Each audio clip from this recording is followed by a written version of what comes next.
Halo sahabat sehat dan ayah bunda di rumah, selamat datang kembali di Jurnal Klinis Channel.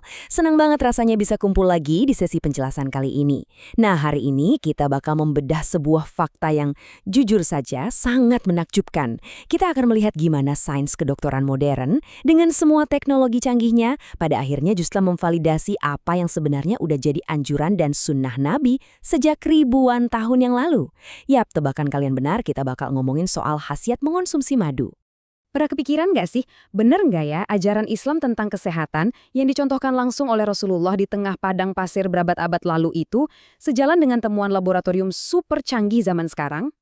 Pasti banyak yang penasaran kan? Makanya, simak dengan cermat pembahasan ini, jangan di-skip ya supaya infonya benar-benar lengkap. Karena bukti-bukti klinis yang bakal kita pelajari sebentar lagi ini, wah, beneran mengejutkan. Oke, mari kita bedah lebih dalam. Jauh banget sebelum para ilmuwan kenal yang namanya uji klinis tersamar ganda, atau bahkan sebelum mikroskop elektron itu diciptakan, Al-Quran, khususnya dalam surah An-Nahl, udah secara spesifik banget menyebut madu.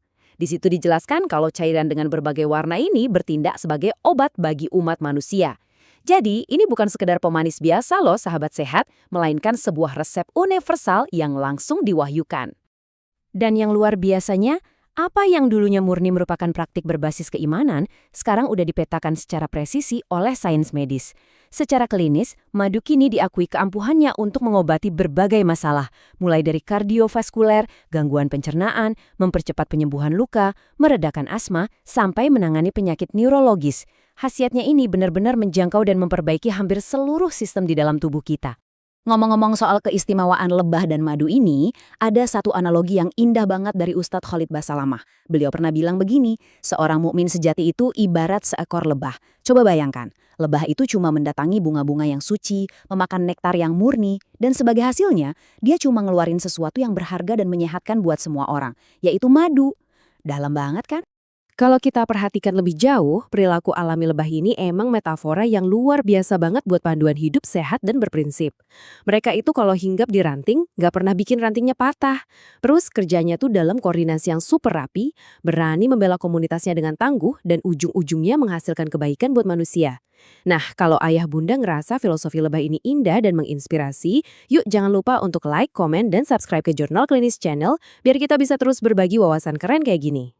Nah, momen transisi ini nih yang paling menarik. Gimana caranya kita menyeberang dari kebijaksanaan spiritual ke data empiris yang terukur? Sekarang, kita nggak cuma ngomongin soal keyakinan loh, tapi kita bakal mengkonfirmasinya langsung dengan literatur medis modern yang sangat ketat dan gak main-main. Khusus untuk ayah bunda yang mungkin kritis dan masih bertanya-tanya, beneran ilmiah nggak nih? Wah, tenang aja, nggak perlu ragu. Fakta-fakta yang bakal saya sampaikan ini didukung langsung oleh penelitian global yang udah direview oleh pakar-pakar dari berbagai jurnal bereputasi tinggi. Ada Pharmacognosy Research, Frontiers in Aging Neuroscience, sampai publikasi Food Science and Human Wellness. Ini secara mutlak mengukuhkan kredibilitas pengobatan ala sunnah Nabi kita. Sadar atau enggak, penggunaan tradisional selama lebih dari 1.400 tahun buat ngobatin asma atau infeksi tenggorokan, sekarang udah ketemu alasan biokimianya. Sains modern mengkonfirmasi ternyata madu itu terbukti bekerja secara mikroskopis sebagai agen antioksidan, antiinflamasi, antimikroba, dan bahkan sebagai peningkat fungsi otak.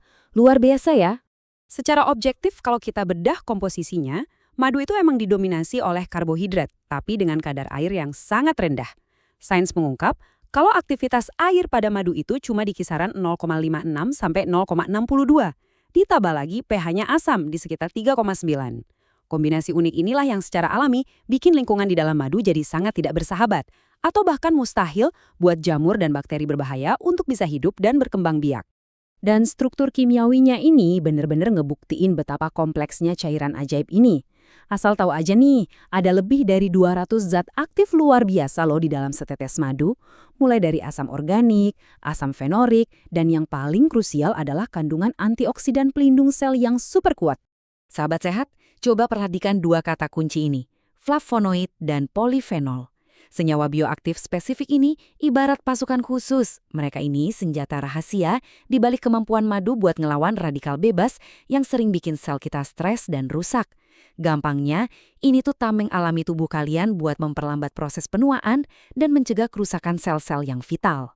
Sekarang kita geser ke manfaat yang gak kalah fenomenalnya, dan ini penting banget buat kesehatan serta umur panjang ayah bunda. Penelitian terbaru ngebuktiin kalau madu itu bukan cuma pemanis buat teh aja, tapi juga sebuah brain booster alias peningkat kinerja otak yang sangat menjanjikan. Ini sangat ngebantu lindungin fungsi saraf kita seiring bertambahnya usia. Jadi poin krusialnya adalah, gimana sih Nabi Muhammad mengaplikasikan semua ini untuk kesehatan mental dan emosional? Beliau itu ternyata menganjurkan satu resep khusus yang namanya talbinah, yang emang diresepkan buat menenangkan hati dan meredakan kesedihan. Bikinnya gampang banget kok. Cukup rebus sirup gandum atau barli, campurkan dengan susu, lalu sebagai penyempurna, kasih pemanis madu murni. Terus, apa kata jurnal ilmiah soal talbinah ini? Ada satu uji klinis acak pada orang dewasa yang lagi ngalamin depresi, dan hasilnya benar-benar mencengangkan. Setelah rutin konsumsi talbinah, terjadi penurunan depresi dan stres yang bisa diukur secara statistik. Ternyata, diet karbohidrat spesifik dari madu dan gandum ini langsung memperbaiki rasio asam amino di otak kita. Efeknya, serotonin alias hormon kebahagiaan kita jadi jauh lebih mudah diakses oleh otak. Ajaran Nabi benar-benar terbukti bekerja sampai ke level neurotransmitter, luar biasa. Gak cuma itu, madu juga punya keunikan cara kerja ganda loh. Dari luar atau secara topikal, madu ini ampuh banget sebagai agen antimikroba buat mempercepat penyembuhan luka, bahkan untuk kasus berat seperti luka kaki penderita diabetes sekalipun. Nah, kalau dari dalam tubuh, struktur molekul madu itu bekerja layaknya pengganda penyerapan. Dia ngebantu nutrisi dari makanan atau herba lain, misalnya tanaman astragalus, untuk bisa diserap maksimal. Jadi madu ini ibarat jembatan yang mastiin senyawa sehat lain masuk sempurna ke tubuh kita. Yuk kita lihat gimana cara praktis buat ngebangun kebiasaan baru ini sehari-hari. Langkahnya jelas dan gampang banget. Pertama, coba deh mulai singkirkan gula olahan di dapur dan ganti sama madu murni. Kedua, pastiin ayah bunda selalu sedia bahan talbinah pas lagi ngerasa penat atau stres. Ketiga, jadikan madu ini andalan pertolongan pertama buat luka gores ringan di rumah. Dan yang paling penting, ceritain dan bagikan ilmu tentang sunnah yang udah terbukti secara sains ini ke seluruh keluarga. Sebagai penutup, pertanyaannya sekarang kembali ke kalian. Dengan semua bukti klinis yang udah kita bahas tuntas, yang dengan gamblang memvalidasi petunjuk Rasulullah ini, mau nggak kalian ngambil langkah pertama itu hari ini? Kesehatan yang prima itu sebenarnya udah ada di genggaman kita, diajarkan oleh agama, dan dibenarkan sepenuhnya oleh sains modern.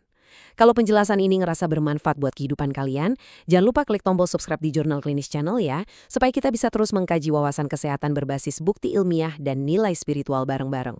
Sampai jumpa di penjelasan selanjutnya, dan salam sehat selalu buat semuanya.